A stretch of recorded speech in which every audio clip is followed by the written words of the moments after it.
In today's video, I'm going to be responding to some comments made by Ariel Helwani regarding a shortage of superstars in the UFC. We'll take a look at the video in which Ariel makes these comments, see how much truth there is to his view, and then I want to give my alternative perspective, why I think Ariel's got this one wrong, and why I think we're actually on the precipice of some major superstars coming into the UFC. Yes guys, and welcome back to Fight Energy. This video is going to be a bit different, a bit of a departure from what you're used to with the normal fight breakdown videos, but I do think that Ariel's comments about a shortage of superstars, they give rise to larger questions about the UFC, the direction in which it's heading, because ultimately, if there is a shortage of superstars, then that raises questions about the future of the sport, because ultimately if you don't have superstars, people aren't going to tune in, there's not going to be that mainstream crossover, and the sport starts to stagnate. But thankfully for fans of the UFC, I actually think the opposite is true. I think that we've got loads of superstars currently and some really exciting fighters coming through. And the way in which Ariel posed the idea that we do have a shortage, I just think he's got it wrong. And we are going to get into all of that in this video. I've got a lot of points to make, so make sure you stay tuned, subscribe, like the video and all that. But before we get into looking at Ariel's video itself, I do want to give my opinion on Ariel as a journalist, because I don't want that to cloud my judgment on the comments that he gives. I think Ariel has been amazing for mixed martial arts. I think he's helped really push that crossover appeal into the mainstream. He's done loads of good things for fighters, put them on big platforms, and I do respect his integrity as a journalist. I know he's got a lot of haters, but that just comes with the territory when you're on the kind of platform that he's on. But with his journalistic integrity in mind, I think it is important that if I disagree with his opinion, I put forward my argument, and then hopefully you guys in the comments, you can all let me know whether you agree with Ariel or you agree with me, or if you've got your own perspective. But like I said, if you've not already, do like the video, subscribe, and let's take a look at what Ariel had to say. There is a superstar shortage right now. Every time I go on these radio shows, every time I go on these podcasts, especially when I talk to like mainstream, quote unquote, general sports shows, they always ask me about who's the next star. Who's the next this guy? Who's the next A-lister? Who's the next pay-per-view draw? Who's the next Conor McGregor? Who's the next John Jones, Anderson Silva, GSP? And I usually am always saying like boom, boom, boom, boom, boom.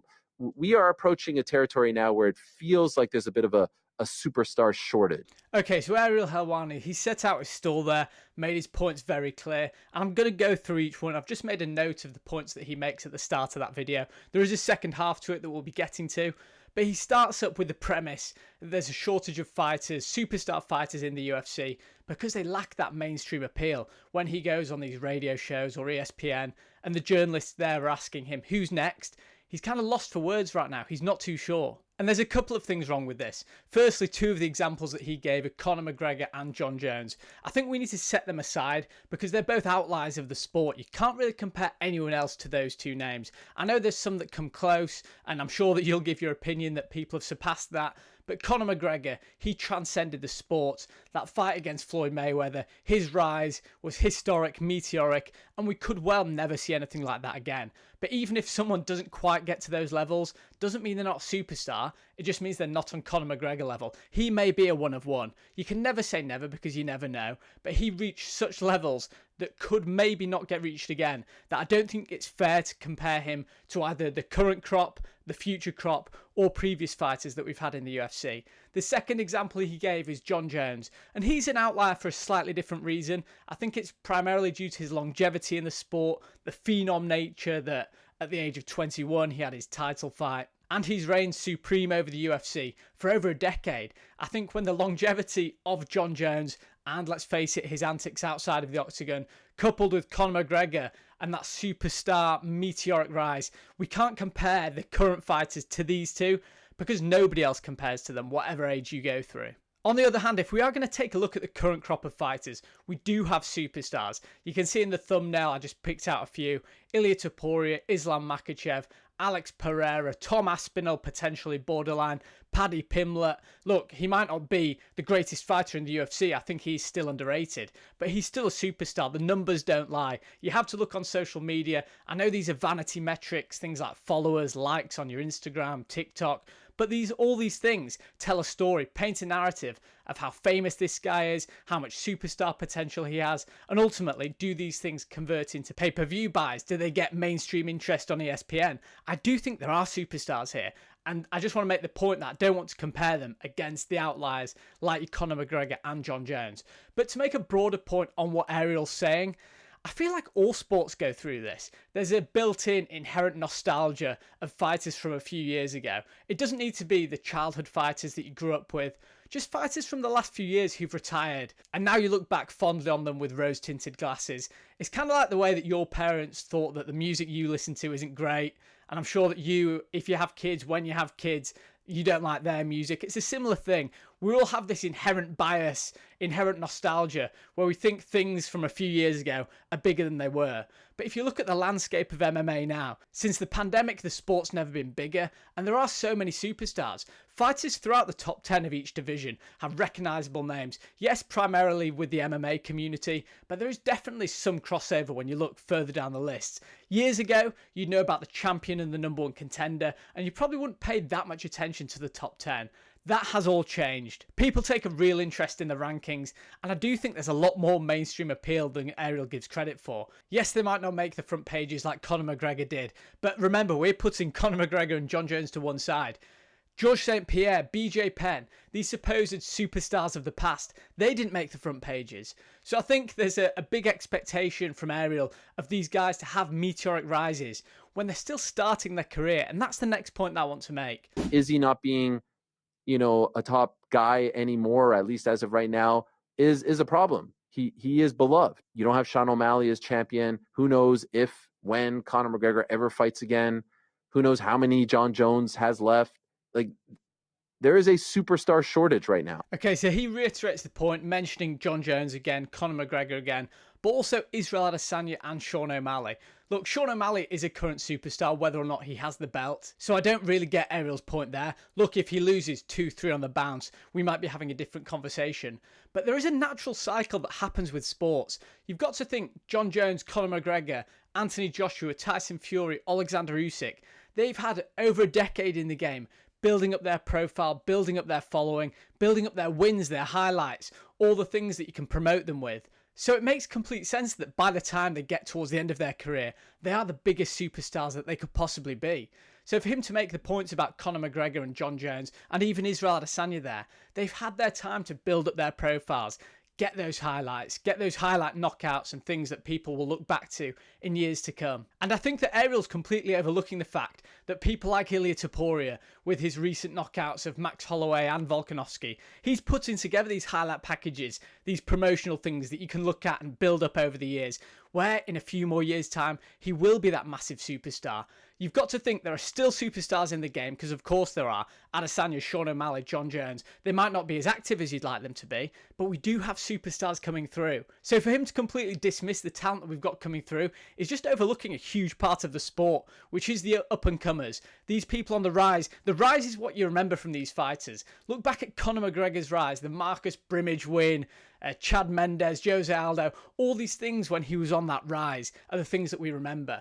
And because of these wins, that's the reason why he's this huge superstar now. So as the old cliche goes, you have to remember to appreciate the journey and not just look at the end product, the end result of a decade's worth of work. I hope that my point makes sense here, and we're going to just look at the last bit of the clip because it kind of reaffirms what I'm saying and I can go into it in a bit more detail. And so Khamzat is a superstar.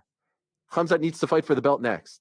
You can't put him in there against a Kaio or an Imavov and risk him losing. Okay, so I just want to jump in there about the Khamzat Chimaev point. And this is exactly what I was talking about before. Appreciate the journey, recognise the journey that these guys are on. I do think that Ariel's... Look, again, I want to say I do really like Ariel, but I just think he's making the wrong point here, saying not to put Khamzat against these true contenders, because that's how you build these superstars, putting them in these fights where either they overcome the odds or beat true contenders in classic fights that then go on to build those highlight packages and these awesome moments that we look back on and think, wow, these guys are true superstars. I don't think by avoiding true contender fights you do anything to help their superstar power.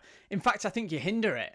There's a big problem in boxing where you pad people's records, where they can get to 20-0, 30-0 without fighting any real names. And the UFC, one of the great marketing points of the UFC is that they put the contenders in there early. They don't really allow them to pad up their records. Yes, they can fight in other organisations beforehand and build up a record there, but really, when you're in the UFC, you are fighting the best of the best. And I think Ariel's idea, I know that he is a lot more into his boxing now, but I think his idea that Khamzat's allowed to skip the queue and fight for the title because we're at risk of losing a superstar, I just think he's looking at it in the wrong way. And going back to the point he makes about Sean O'Malley and Israel Adesanya, these primarily English speakers, very marketable with their look, with the way that they talk, I think you're missing a big point of it, taking a very Western-centric view, which isn't a bad thing really, because the UFC ultimately is an American product, it is global, but the primary pay-per-view buying audience, I'd assume, is in America.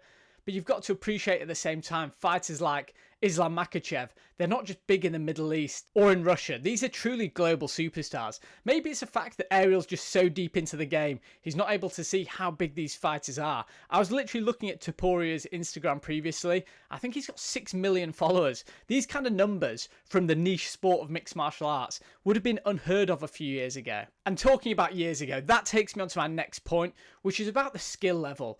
And yes, I know that the marketability, the way they can talk, their personalities, their look, all these things fuel the superstar idea of a fighter. But ultimately, it also comes down to skill level. And the level of skills that the fighters display today is like nothing we've ever seen before. Yes, it has been built upon the shoulders of all the previous fighters, prime example being Israel Adesanya against Anderson Silva. If you haven't seen that fight, it was a bit cagey, it wasn't the most entertaining fight, but it was a real passing of the torch. Israel Adesanya had spoken all fight week, all the build-up to that fight, about how much he had taken from Anderson Silva's game. And you could see that Adesanya was kind of the next level of mixed martial artist, building upon the kind of things that Anderson Silva had done before him. So I think it is important when we talk about next level superstars that the game, the skill level hasn't stagnated. These fighters are continuing to get better, to demonstrate more well-rounded techniques, people learning mixed martial arts from a young age rather than just jiu-jitsu specialists, boxing specialists. Meaning that the product itself, the UFC, is just a better product, a more professional, athletic product than what we did see in the, let's call them the glory days, what Ariel Helwani is referring to. Yes, of course, we have lost something with the old Ultimate Fighter days and the absolute carnage, the rawness of it all that was happening. But you'd say the same thing if you're a soccer fan looking back at the teams in the 90s and the noughties before the current way that football's played. Things do change, things evolve, and it isn't all for the better, but for a sport that's so new, relatively speaking, like mixed martial arts, the fact that this product has developed so much in 20 years, for the level of skill that we're seeing on display now, is just ridiculous compared to even 10 years ago. And anyway, I know this has been a bit of a ranty one, but just to recap my main points, why I disagree with Ariel Helwani, I think his point that there's a shortage of superstars in the UFC is basically unfounded. Yes, of course it's true there isn't a Conor McGregor or a John Jones, but we've got so many fighters now. I mentioned them before. I haven't even mentioned Alex Pereira in this video, but look at the kind of things that Alex Pereira's been able to do. Even as someone who doesn't speak English particularly well. He speaks a lot better Portuguese than I do, but still, traditionally, it's been hard to market people who don't speak English particularly well. But Pereira, what he's been able to do in the ring, his aura, as the kids like to call it now, has just transcended that kind of regular UFC-style fighter, and he is a superstar. I don't think anyone would argue that Alex Pereira isn't a superstar. Yes, he might not have that many fights left, but by the time he does retire, the fighters who I spoke about before who are coming through will have put together those highlight packages to become the next superstars. I hope all of this makes sense. I spoke about the cycle of the fighters, the fact that with every sport, you have these fighters who are allowed to put a decade, 15 years worth of time into the sport, giving it their all, giving us these amazing moments that we cherish and look back on with rose-tinted glasses. So Ariel needs to allow the fighters who are currently coming through, putting together these amazing performances, he needs to give them the time to build themselves up. There's not a superstar shortage. These guys are superstars, and what you're watching in real time is superstardom coming to the fore. And one of the most important points that I really want to reiterate is what he said about Khamzat not fighting Kaio or Imavov and going straight for the title. I just think this is the wrong way to look at it. Look, I don't have a problem with Khamzat getting a title shot. I think if either him or Imavov were to get the next one, I wouldn't complain either way.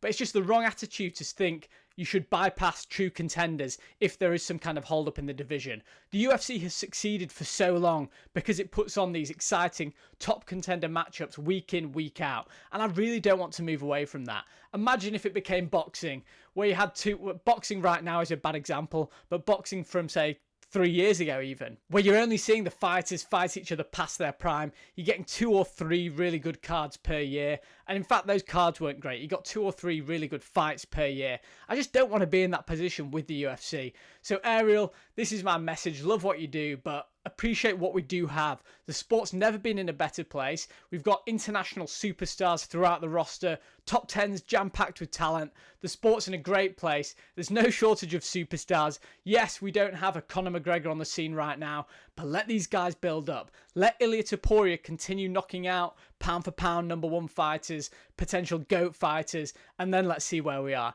Islam Makhachev still doing his thing. We could have the biggest heavyweight title fight of all time. There is no shortage of superstars in the UFC. Hope I've made my argument well. Like I said, subscribe to the channel, like the video, let me know your thoughts, and hopefully I've got a press conference for boxing that I'm doing today. But I'm going to try get in a Dricus du Plessis, Sean Strickland breakdown, and I'll see you guys later.